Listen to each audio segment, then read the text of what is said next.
પ્રવીણ રામ છે, ગોપાલ ઇટાલિયા છે, કે જે પણ આ કાર્યકર્તાઓ છે, આ બધાને એમ હતું કે આ અમારાથી બહુ આગળ વ્યા જાય, બરોબર. પણ એ લોકચાહના છે, એ ખુદ કાર્યકર્તામાં હોવું જોઈએ કે આપણે લોકોના દિલમાં કઈ રીતે રાજ કરી શકાય. આ લોકો નું એવું હતું ભાઈ કે રાજુભાઈ જે ઝડપથી, જે સ્પીડથી, જે ખેડૂતોના દિલમાં રાજ કરતા હતા ને જે રીતે આગળ વધતા હતા ને, આ લોકોથી નતું જોવાતું. આ લોકોને તો જે રીતે અત્યારે ગુજરાતની અંદર રાજકારણની અંદર સૌથી મોટો ધડાકો થયો છે, આમની અંદર ગોપાલભાઈ ઇટાલિયા હોય, ચૈત્રભાઈ વસાવા હોય, કે પછી ઈસુદાન ગઢવી હોય, કે પછી પ્રવીણભાઈ રામ હોય, કે પછી જે રીતે ભાઈ રાજુભાઈ કરપડા, આ બધા જે આમ આદમી પાર્ટીના એવા નેતા છે કે અત્યારે ગુજરાતની અંદર એક સાથે મળીને ચાલતા હતા, પરંતુ ક્યાંક ને ક્યાંક અચાનક જ જે રાજુભાઈ કરપડાએ રાજીનામા આપ્યા બાદ હાલ ગુજરાતની અંદર ધડાકો થયો છે. જ્યાં મિત્રો વાત કીધો આજે આપણા ભાઈ મિત્રો વાત કીધો જે રાજુભાઈ કરપડા છે એ બપોરે પ્રેસ કોન્ફરન્સ કરી હતી ને જેમની અંદર ખુલ્લે આમ આપ ઉપર આક્ષેપ નાખવામાં આવ્યા છે કે જ્યારે હું જેલની અંદર હતો ત્યારે ક્યાંક ને ક્યાંક મને છોડાવવા માટે સારા એવા વકીલો ન કરવામાં આવ્યા, અને ક્યાંક ને ક્યાંક આમની અંદર ગોપાલભાઈ ઇટાલિયા પણ આજ ખુલ્લે આમ કહ્યું હતું કે જે રીતે આમની અંદર ક્યાંક ને ક્યાંક તેમના ઉપર જે બે આક્ષેપ હતા, જેમની અંદર બે કેસ હતા તેમના ઉપર, જેનો આજે સોકાદો થવાનો હતો, અને ક્યાંક ને ક્યાંક અચાનક જ ખબર વગરના 31 તારીખના રોજ ક્યાંક ને ક્યાંક આપણે જે ગોપાલભાઈ ઇટાલિયા એવું કહ્યું છે કે જે રીતે રાજુભાઈ કરપડા હોય અને હર્ષભાઈ સંઘવીએ બંને અચાનક એક મીટિંગ કરી નાખીને ક્યાંક ને ક્યાંક ત્યારબાદ રાજુભાઈ કરપડાએ રાજીનામું આપી દીધું છે. તો હવે આપણી સાથે દિલીપભાઈ ખાસે જોડાઈ ગયા છે, તેમનું શું કેવું છે સૌ પ્રથમ આપણે જાણીએ. તો શું અચાનક જ આ બેઠક થઈ હોય તેને ત્યારબાદ ભાજપના જે કાવતરું હોય કે ભાજપના ડરવાથી રાજુભાઈ કરપડાએ રાજીનામું આપ્યું એવું તમને લાગી રહ્યું છે? જો નિલેશભાઈ, પહેલી વસ્તુ તો એ કે રાજુભાઈ એક ખેડૂત નેતા, ટૂંક જ સમયમાં ખેડૂત નેતા તરીકે આવ્યા, બરોબર, કે જેને ખેડૂતો માટે રાત દિવસ એક કરી. અને રાજુભાઈ નું ટૂંક સમયમાં એવડું નામ થયું કે રાજકારણમાં એકદમ ઓલો નથી હોય કે ધડાકો બોલી ગયો. આ પાર્ટીને કોઈ ઓળખતો નહીં ભાઈ ગુજરાતમાં આ પાર્ટીને કોઈ નતું ઓળખતું, બરોબર. ત્યારે જે ઉલ્લાસથી જે પણ રીતે આપને આગળ લાવ્યા હોય ખેડૂતોની મદદ માટે રાત દિવસ એક કરીને, અને ખેડૂતના મગજમાં એક જ રાજુભાઈ કરપડા, બરોબર. આ પાર્ટી જે આગળ આવી ને, આ પાર્ટી એના સિમ્બોલના હિસાબે આગળ નથી આવી ગુજરાતમાં, એના કાર્યકર્તાના લીધે આવી હતી. રાજુભાઈએ રાત દિવસ એક કરી હતી ખેડૂત માટે. બિલકુલ. અને બીજી વસ્તુ એમાં એમ કહેતા કે ભાજપના કે આ કોઈ દબાવમાંથી, એક વસ્તુ હંમેશા યાદ રાખવાની કે રાજુભાઈ કરપડા એક કાઠી સમાજમાંથી આવે છે, અને એ સમાજ એવો છે કે ના એ કોઈના દાબમાં હોય કે ના કોઈના દાબમાં રહેતો હોય, બરોબર.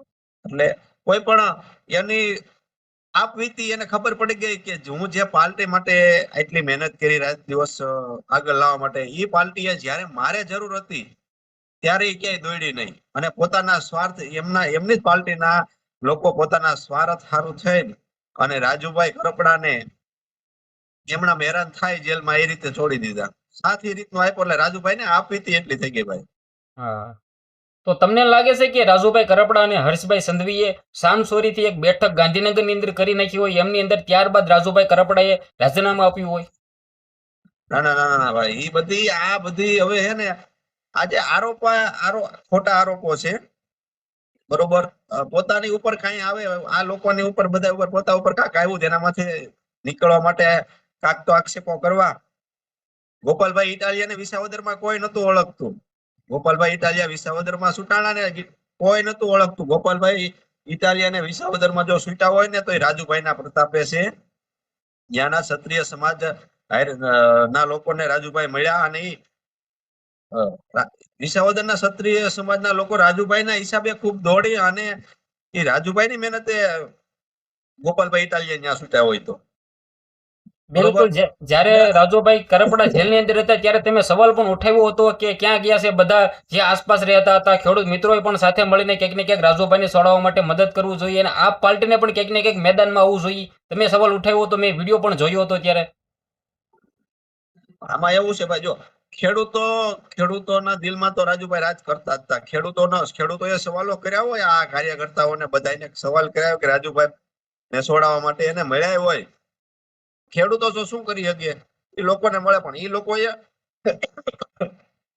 કીધું હોય, બાંહેધરી આપ્યું કે ના ના આપણે હમણાં ટૂંક સમયમાં છોડાવી દઈશું. આવી રીતે કરીને એ લોકોએ બધું ઓળી ઢોળી નાખ્યું. આ લોકો નું એવું હતું ભાઈ કે રાજુભાઈ જે ઝડપથી જે સ્પીડથી જે ખેડૂતોના દિલમાં રાજ કરતા હતા ને જે રીતે આગળ વધતા હતા ને એ આ લોકોથી નતું જોવાતું. આ લોકોને પ્રવીણ રામ છે, ગોપાલ ઇટાલિયા છે, કે જે પણ આ કાર્યકર્તાઓ છે, આ બધાને એમ હતું કે આ અમારાથી બહુ આગળ વ્યા જાય, બરોબર. પણ એ લોક ચાહના છે, ઈ ખુદ કાર્યકર્તામાં હોવું જોઈએ કે આપણે લોકોના દિલમાં કઈ રીતે રાજ કરી શકાય, બરોબર.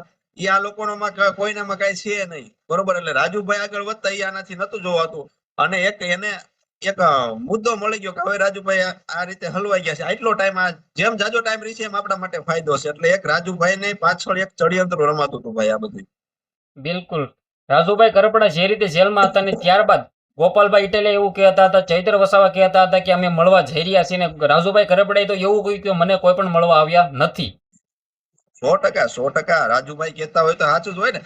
અને ભાઈ સાચી ખબર તો જયારે આપણે જેલમાં જઈએ ને તો ખબર પડે આપણું કોણ અને પારકું કોણ. પારકું કોણ.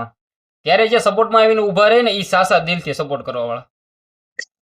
100% માર ભાઈ, જે વ્યક્તિ આપણા માટે, આપણી પાર્ટી માટે રાત્રિ કરતા હોય, જેલ ભોગવતા હોય, ત્યાં જો તમે એને એના માટે કાંઈ પણ એના પક્ષમાં ન કરો તો કોઈ પણ માણસને થાય ને ભાઈ કે હું જેના માટે લડું છું તો એ મારે માટે કાંઈ ન કરતા હોય તો મારે આ પાર્ટીની શું જરૂર. બિલકુલ બિલકુલ એવું જ લાગી રહ્યું છે. કારણ કે રાજુભાઈનું એવું છે, રાજુભાઈનું એવું છે કે પાર્ટીમાં હોય કે ન હોય, ખેડૂતો માટે હંમેશા એ વ્યક્તિ ઉભા રહે છે, બરોબર. પછી હમણાં મેં એક સ્ટેટમેન્ટ આવતું હતું ન્યૂઝમાં જોયું હતું, ગોપાલ ઇટાલિયા એમ કહેતા કે આગલા કેસો આમ ને તેમ ને પેલા ટાટિયા ભાંગી નાખ્યા હતા, ઈવડો ઈ કેસ, ટાટિયા ભાંગી નાખ્યો તો ઈ કેસ. તો ગોપાલભાઈ ઇટાલિયાને મારે એટલું જ કહેવાનું કે તમે જે આ શબ્દો ટાટિયા ભાંગી નાખ્યા ને આ જે શબ્દો કરો છો ને આ બધાય તમને, અને જો ભાઈ મળદ માણા હોય એને તો વાંધા પીડ્યા હોય ને બધું હોય, ઈ પેલાના કેસો હતા. તમે ટાટિયા ભાંગી નાખ્યા આવા શબ્દો તમારાથી બોલાતા નથી, બરોબર. જે પણ મુદ્દો તો 307 કહી શકો તમે કલમ, બરોબર. અને ગુનેગારો જ્યાં સુધી તમારી પાર્ટી થી લડતા ત્યારે તમારે ગુનેગાર શબ્દ નતો વપરાતો. હવે તમારી પાર્ટી મૂકી તો તમે ગુનેગાર શબ્દ ઇસ્તેમાલ કરો છો. ગુનેગાર ત્યારે જ સાબિત થાય જ્યારે કોર્ટ એને ચુકાદો આપે કે તમે ગુનેગાર છો, ત્યાં સુધી કોઈ એને ગુનેગાર કહી શકે નહીં. અત્યારે ઘણા બધા એમ કહી રહ્યા છે કે રાજુભાઈ કરપડા અને તેની ફેમિલીને જેલમાં ન રહેવું પડે તે માટે ક્યાંક ને ક્યાંક તેને પાર્ટી બદલી છે ને ભાજપની અંદર જોડાયા છે. તમને આવું લાગી રહ્યું છે? અને મેં સ્ટેટમેન્ટ જોયું, ગોપાલ ઇટાલિયા એમ કહેતા હતા કે આજની જ વાત કરી, આજ એનો ચુકાદો આવવાનો હતો કે આવી રીતે હા એમ, બરોબર. તો મારે એટલું કહેવાનું કે કોઈ પાર્ટી એવી નથી, બરોબર, કે ચુકાદો જજને દેવાનો હોય છે, બરોબર. કોઈ પાર્ટી એવી જોરદાર નથી કે જજને ખરીદી શકે. પહેલી વસ્તુ ઈ કે સ્ટેટમેન્ટ પાર્ટીના કહેવાથી જજ સ્ટેટમેન્ટ દઈ શકે, બરોબર. એટલે એવા ખોટા આરોપો નો નખાય, એવી પબ્લિક ને બધી ખબર જ પડતી હોય કઈ રીતે કાયદો હોય, કઈ રીતે કઈ કાયદો હાલતો હોય, બરોબર. જે રીતે જે સમયમાં ગુનો લાગ્યો હોય છે એ સમયમાં ઈ જે કલમ લાગ્યું હોય ને એ કલમ ઉપર જ ચુકાદા આવતા હોય છે. હવે તમને છેલ્લું શું લાગે છે કે રાજુભાઈ કરપડા 2027 ની અંદર ચૂંટણી લડવી જોઈએ તો કઈ પાર્ટીમાંથી લડવી જોઈએ, જરા થોડાક આપણા દર્શકોને જણાવી દેજો. જો હું તો એ તમને કહું કે લોક ચાહના એમની છે, પછી એમનો નિર્ણય એમનો હશે કઈ પાર્ટીમાંથી લડવું. જે રીતનું લોક ચાહના એના હિસાબે જે રીતનું એમને લાગશે કે આ પાર્ટી ખેડૂતની મદદ કરી શકશે એની તરફથી રાજુભાઈ લડી શકે. બિલકુલ લડવાના છે તો ફાઇનલ છે. કારણ કે રાજુભાઈ કરપડાએ પોતે કહ્યું કે આજ સુધી હું લડતો આવ્યો છું ખેડૂત માટે અને આવનારા ટાઈમની અંદર પણ લડવાના છે. ખેડૂતો માટે જો ભાઈ, ખેડૂતો માટે લડવું હોય તો કાંક હોદ્દો હોવો જરૂરી છે, બરોબર. કાંક તાકાત તો હોવી જોઈએ ને. બિલકુલ સાંસદ સુધી એક પાવર તો હોવો જોઈએ ને કે ખેડૂતનો મુદ્દો ત્યાં સુધી મૂકી શકીએ. સામાન્ય લોકોને તો કોઈ સાંભળશે નહીં અત્યારે. 100%. એટલે ક્યાંક ને ક્યાંક રાજુભાઈ કરપડા અત્યારે જે લોકોના માટે લડી રહ્યા છે, ખેડૂત માટે લડી રહ્યા છે, આઈ હોપ કે આવનારા ટાઈમની અંદર પણ લડતા રહે. થેન્ક યુ, દિલથી ધન્યવાદ. આપણી સાથે દિલીપભાઈ ખાસર જોડાયા હતા. દિલીપભાઈની વાતથી તમે સહમત છો કે નહીં ખાસ કરીને કમેન્ટ કરી દેજો, સબસ્ક્રાઇબ અવશ્ય કરી દેજો. તો આ તો આજનો વિડીયો.